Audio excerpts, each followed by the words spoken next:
I thought it would be great if someday I could only ever be a Mountie. I wanted to beat up crooks and make arrests because that's part of the profession. Welcome back to Action Fan. Today we're going to be taking two more down from the shelf. Let's get down the two Canadian Mounties. Right, let's get these downstairs and get them dusted off. Funny enough, he's got an SLR and a white strap. Don't think he's supposed to have that.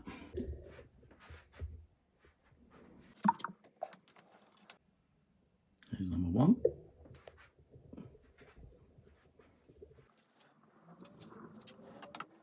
Yeah, they both are. Both look like they're sleeping. Just said we've got one with hard hands, blocked hair, SLR, gripping hands. We look like they're aftermarket gripping hands. I've seen these type before. Let's get them downstairs and get them dusted off. But now I sit on my horse and tell American tourists the Parliament's in session.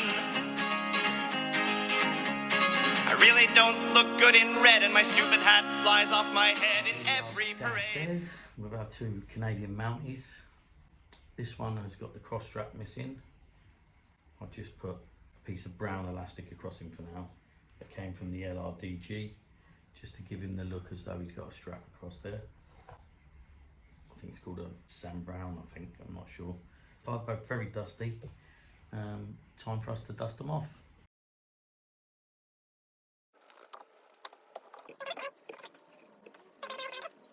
First thing I notice is the tunics are slightly faded, but they're not terrible. In earlier video, we found some bits and pieces in the loft, and one of them was a Canadian Mountie jacket and a hat. Now, I would actually say this one is in better condition. Apart from one button, there's damage to one button that I could fix. Maybe replace the buttons with one of them. The pockets on these are quite damaged. I don't know if you can see that, they're cut, but they're not hemmed. So I don't actually think I can use this.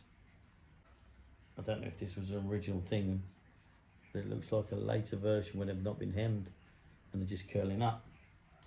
Now if you look at these ones, they have stitching on them and they are very rigid, more like a plastic almost. So I'm confused whether this was a later issue. If there was such a thing, it's a real shame because that's a lovely colour compared to those. So I've got to weigh up my options as that's caught me off guard. I thought this was the better one, but looking at the pockets, they're just not so great. Oh, what a shame. These were obtained by collecting stars only, I believe. So we'll read up on that in a minute. Something to just bear in mind, I noticed there was an SLR. At first I thought this was a white strap, but on second glance it's actually cream. I found the gun to the ground assault, but it had a black polyurethane strap. I believe this is the strap that's missing from my ground assault gun. I'll put a picture up here, so that will be fantastic if that is. In a dilemma with a coat now. I wonder why they were tucked in. Maybe I could back these with something. Maybe something for me to look into. But anyway, moving on from there. This guy here is the less complete. He didn't have the strap that runs across the body, like Sam Brown, I think the Americans call them. So for now, elastic from an LRDG that's gone loose. I've put that on just to give the effect. And secondly, he has the wrong boots. These are from World War II British Infantry, I believe. So I have an array of these boots, all various shapes and sizes. Some of them absolutely huge, like this one. So between all of these, I'm going to try find some kind of a pair. Use them two maybe, although they're huge. because they use the same boots as the Germans, I believe. This guy's got hard hands. This one seems to have gone through the wars a little bit. He's got one hand. It's literally been chewed to pieces. So at some stage we'll be replacing that. For now we can live with that. Right, so let's read the equipment that should be coming with these guys.